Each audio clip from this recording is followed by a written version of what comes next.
Perkenalkan, nama saya Indri Lestari Silalahi, NPM 19510169 dari grup AC5 Mata Kuliah Perpajakan.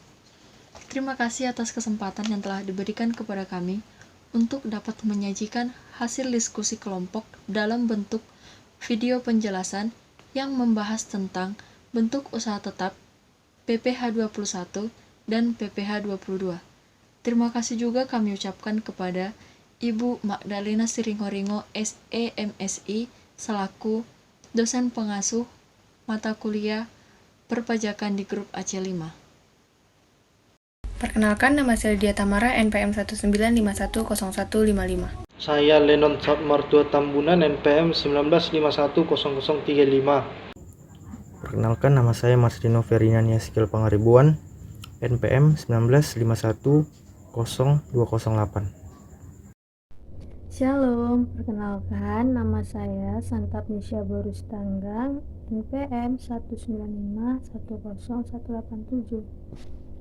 Nama saya Heni Febi Melisa, NPM 19510154 dari grup AC5.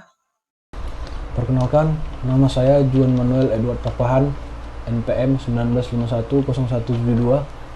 Saya dari grup AC5 dan kelompok 6.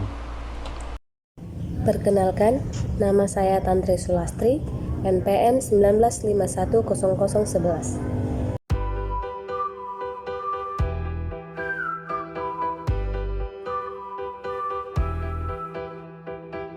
Baik, pada kesempatan kali ini, saya akan membahas tentang pengertian bentuk usaha tetap dan jenis-jenis dari bentuk usaha tetap.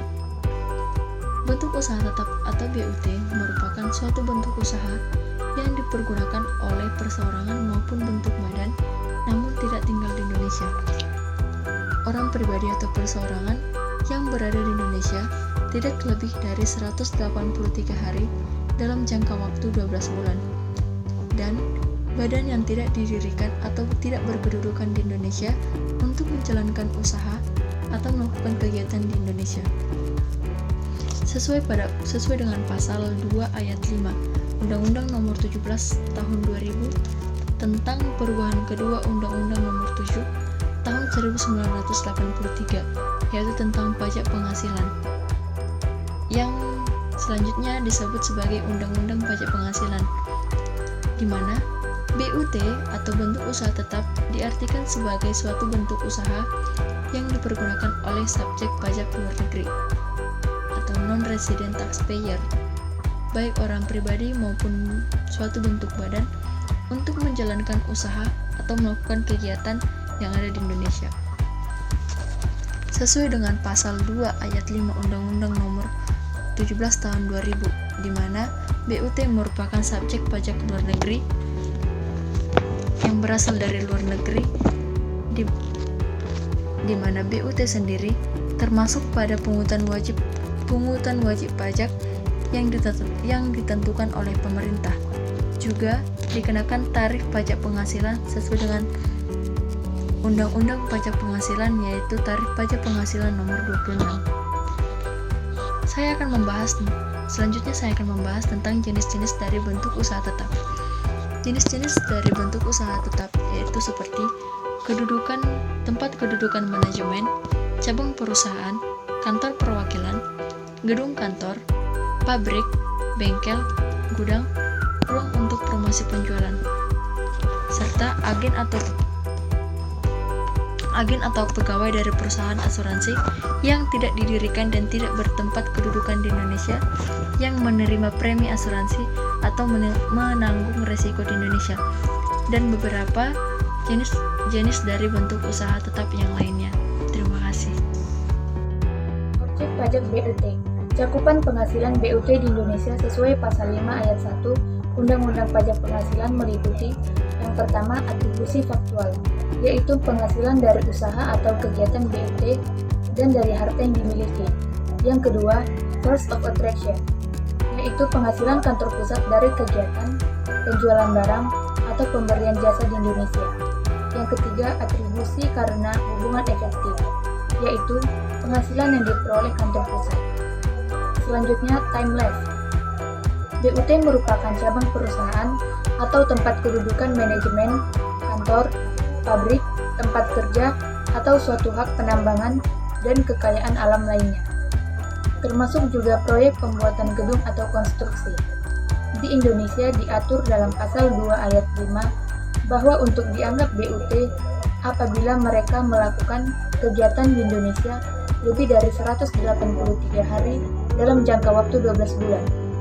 Sedangkan untuk pemberian jasa, apabila jasa yang diberikan lebih dari 60 hari dalam jangka waktu 12 bulan. Untuk penghasilan yang diperoleh penduduk dari suatu negara pihak, hanya akan dikenakan pajak di negara itu, kecuali dalam hal jika ia mempunyai suatu tempat tertentu yang tersedia secara teratur untuk menjalankan pekerjaan di negara pihak lainnya, maka penghasilan tersebut dapat dikenakan pajak di negara pihak lainnya, tetapi hanya bagian penghasilan dari tempat tertentu itu saja. Atau jika ia tinggal di negara pihak lainnya selama tidak melebihi 183 hari dalam masa 12 bulan yang mulai atau berakhir pada 1 tahun pajak. Hanya penghasilan dari kegiatan-kegiatan yang dilakukan di negara lain itulah yang dikenakan pajak di negara pihak lainnya itu. Dengan demikian, suatu usaha oleh penduduk asing di Indonesia harus ditentukan saat kapan mereka menjadi BUT atau bentuk usaha tetap atau juga tempat usaha tetap. Kewajiban pajak subjektif dimulai pada saat pribadi atau badan menjalankan usaha melalui BUT dan berakhir pada saat sudah tidak lagi menjalankan usaha yang tertulis dalam pasal 2A ayat 3 Undang-Undang PPH. Misalkan dalam tax treaty atau persetujuan penghindaran pajak berganda antara Indonesia dengan Malaysia. Batasan untuk menjadi BUT atau bentuk usaha tetap adalah 6 bulan. Maka apabila ada perusahaan dari Malaysia yang ingin mendirikan BUT di Indonesia harus memenuhi ketentuan tax treaty yaitu 6 bulan di Indonesia.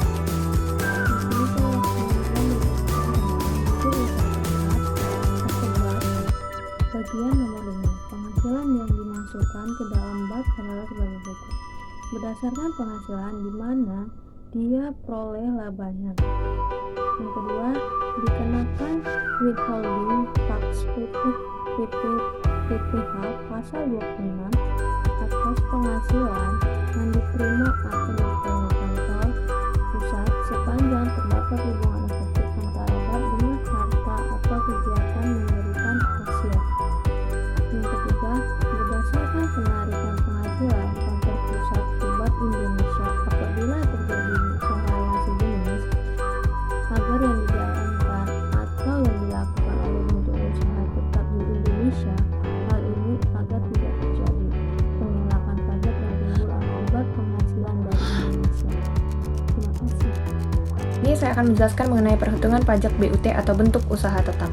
Penggabungan atau konsolidasi dari usaha BUT dilakukan dalam tahun pajak diperolehnya penghasilan tersebut.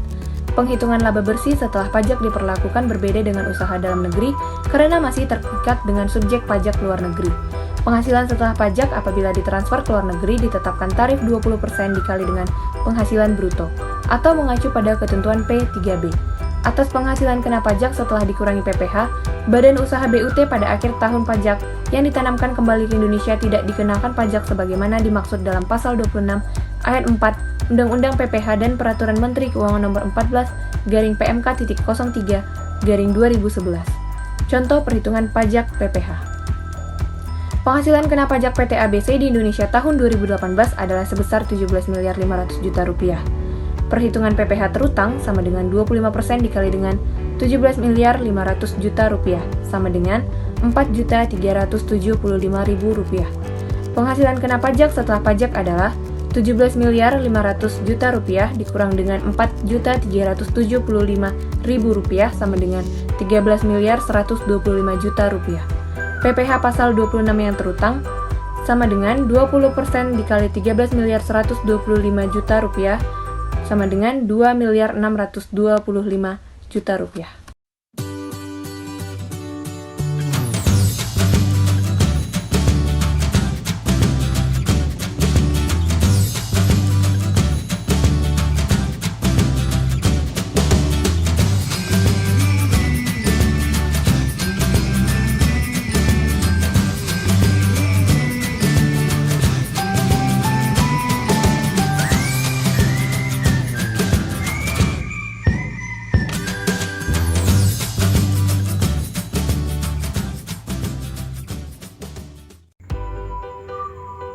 saya akan menjelaskan PP21 yang bukan pegawai.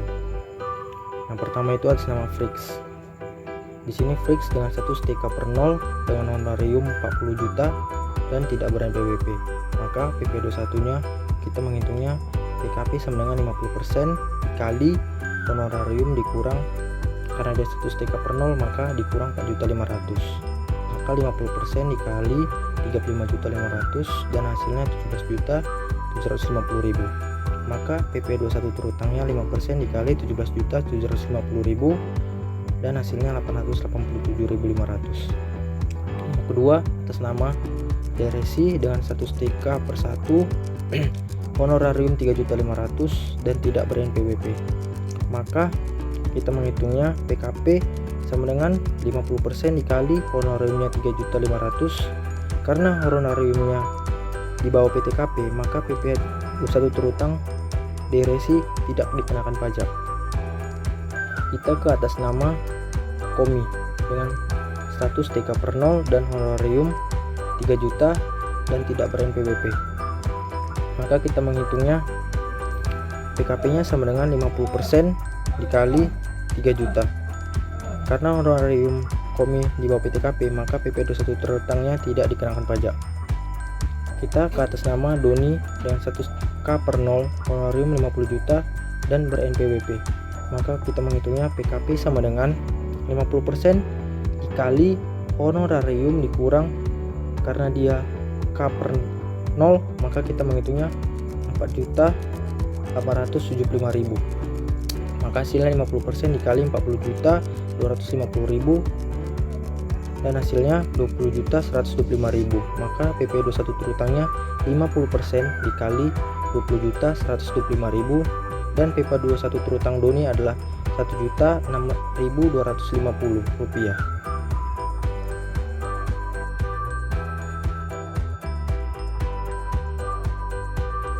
Baik, saya akan melanjutkan pembahasan materi ini, yaitu tentang pajak penghasilan pasal 22 atau sering dikenal dengan PPh 22. PPh pasal 22 merupakan pembayaran pajak di muka yang dapat dikreditkan sebagai pengurang PPh terutang akhir tahun pajak pada SPT tahunan oleh pihak yang dipungut kecuali atas yang bersifat final. Pemungutan pajak penghasilan 22 ini dikenakan atas transaksi perdagangan, baik atas transaksi pembelian maupun penjualan dengan batasan yang diatur dalam pasal 22 Undang-Undang Pajak Penghasilan. Adapun objek pajak penghasilan 22 adalah 1. Impor barang dan ekspor, pembayaran atas pembelian barang atau bahan-bahan untuk keperluan kegiatan usaha BUMN, penjualan barang yang tergolong sangat mewah, dan lain sebagainya. Subjek pajak penghasilan 22.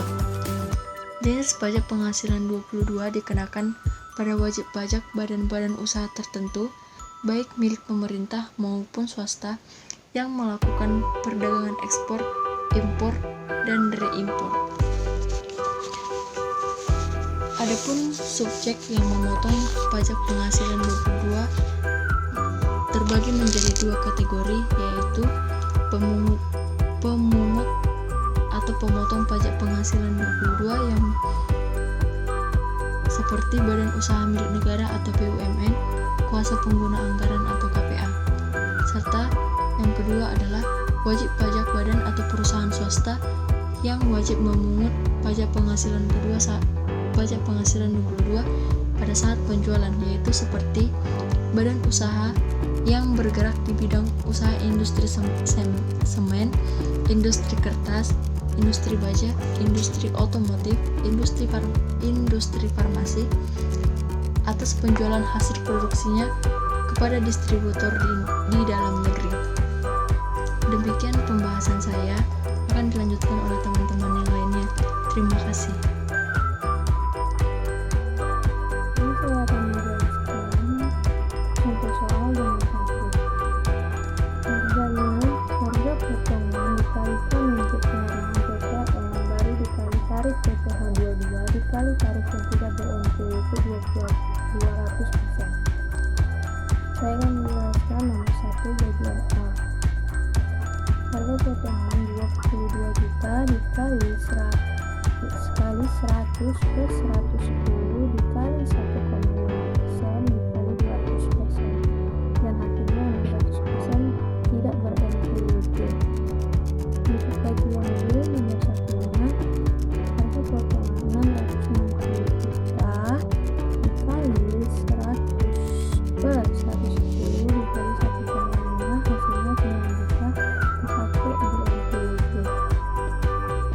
Saya Lenon Martua Tambunan NPM 19510035.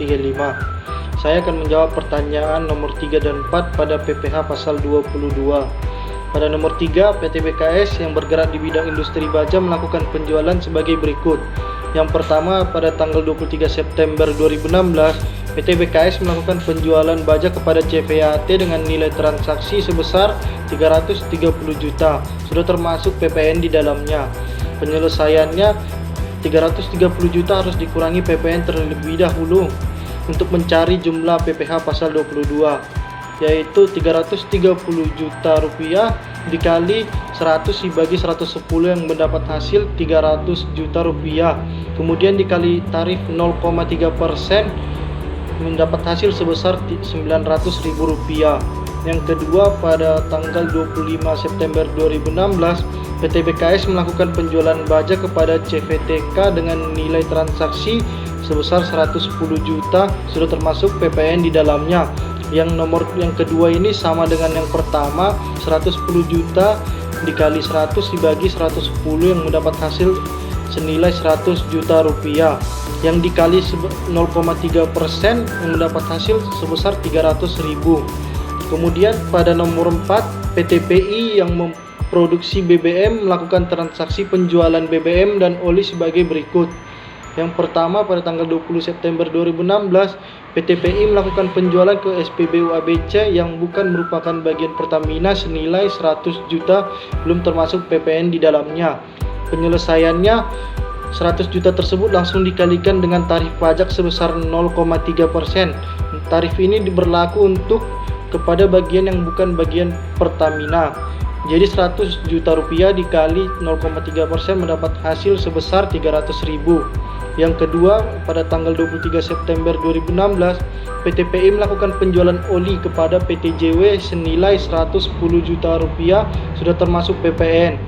Yang kedua ini 110 juta rupiah dikurangi PPN dulu, kemudian baru dikali pada tarif PPH pasal 22, yaitu 110 juta rupiah dikali 100 dibagi 110 mendapat hasil 100 juta rupiah yang dikali sebesar 0,3%.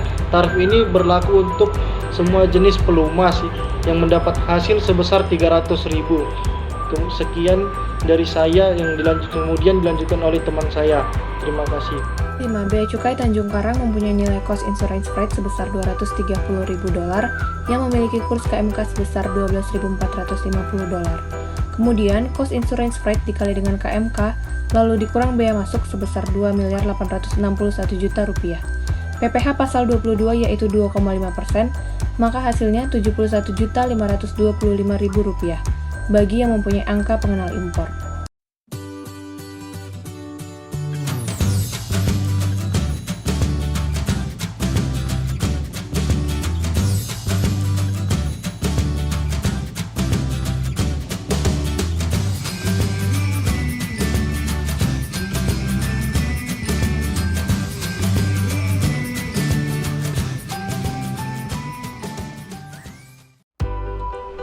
Di sini saya akan menjelaskan sedikit tentang contoh soal PPH pasal 23.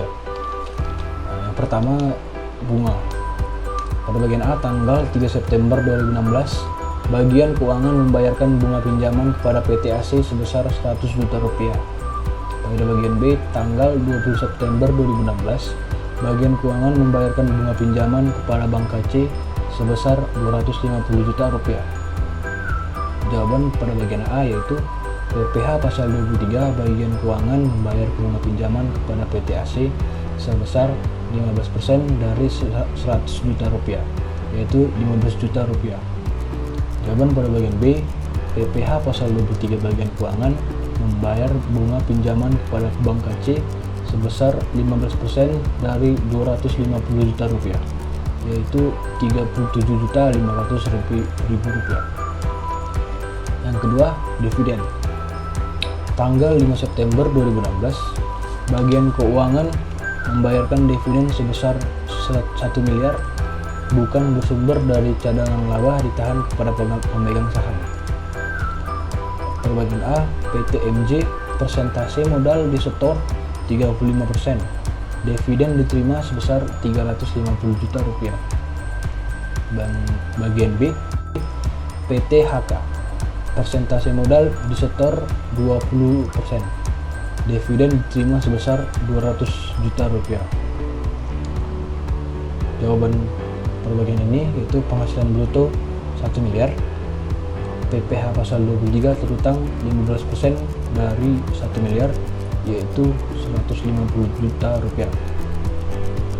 Yang bagian A, PTMJ, penghasilan bruto 350 juta rupiah. PPh pasal 23 terutang 15% dari 350 juta rupiah yaitu 52.500.000 rupiah. Pada bagian B, PTHK, penghasilan bruto 200 juta rupiah. PPh pasal 23 terutang 15% dari 200 juta rupiah yaitu 30 juta rupiah.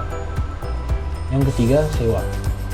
Pada bagian A, tanggal 10 September 2016 menyewa mesin dan dibayarkan pada hari yang sama sebesar 20 juta rupiah untuk pemakaian selama 10 hari dari PT JM. Pada bagian B, tanggal 17 September 2016 menyewa mobil pribadi dari Tuan Alex, tidak ada NPWP, dan pada hari itu juga dibayarkan biaya sewa sebesar 500.000 rupiah. Untuk jawaban bagian A, PT JM, penghasilan bruto yaitu 20 juta rupiah.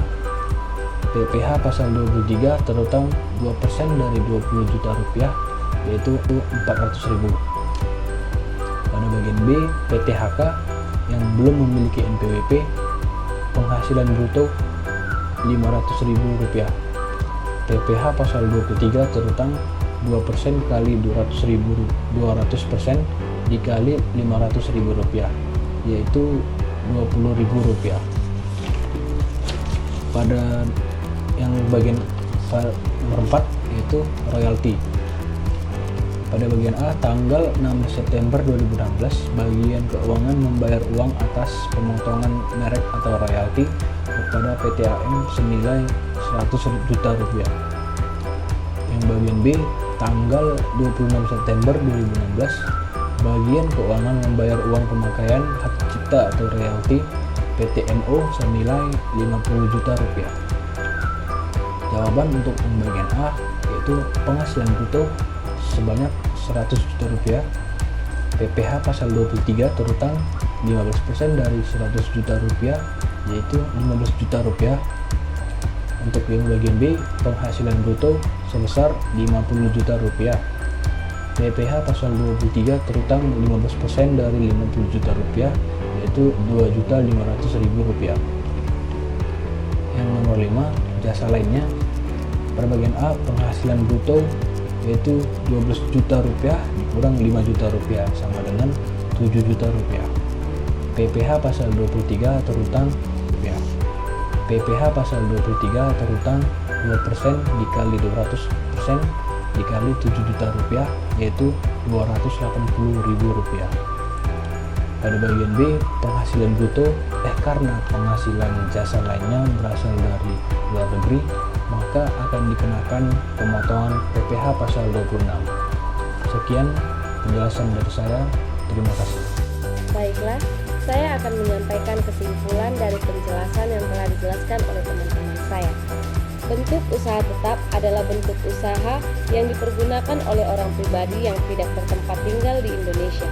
Orang pribadi yang berada di Indonesia tidak lebih dari 183 hari dalam jangka waktu 12 bulan, dan badan yang tidak didirikan dan tidak bertempat kedudukan di Indonesia untuk menjalankan usaha atau melakukan kegiatan di Indonesia.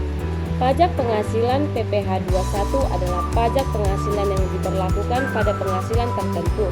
Penghasilan ini mencakup upah, gaji, tunjangan dan honorarium, serta beberapa pembayaran lain. Pembayaran berlaku pada objek yang berhubungan dengan jabatan atau pekerjaan dan kegiatan yang dilakukan oleh orang pribadi. Subjek pajak dalam negeri. Peserta yang termaksud dalam PPh 21 adalah pegawai maupun bukan pegawai, penerima pensiun dan pesangon. Pajak penghasilan PPh 22 memberlakukan pemotongan atau pemungutan pajak pada badan usaha tertentu yang termaksud ke dalam badan usaha ini bisa dari pemerintah maupun dari swasta yang melakukan perdagangan ekspor dan impor. Berbeda dengan PPh 21, bentuk pemotongan atau pemungutan pajak yang dilakukan oleh pihak terhadap wajib pajak dan berkaitan dengan kegiatan perdagangan barang. Pada umumnya, PPh pasal 22 dikenakan terhadap perdagangan barang yang dianggap menguntungkan sehingga baik penjual maupun pembelinya dapat menerima keuntungan dari perdagangan tersebut. Karena itulah PPh 22 dapat dikenakan baik saat penjual maupun pembelian. PPh pasal 23 merupakan pembayaran pajak di muka oleh wajib pajak, orang pribadi maupun badan dalam negeri melalui pemotongan pajak, yang mana bukti pemotongan yang diberikan oleh pemotong pajak merupakan kredit pajak yang dapat mengurangi pajak penghasilan terhutang pada akhir tahun pajak, yaitu pada saat perhitungan pajak akhir tahun. Atas penghasilan tersebut dipotong pajak oleh pihak yang wajib membayar sebesar 15% dan 2% dari jumlah bruto. Sekian hasil presentasi dari kelompok kami. Terima kasih.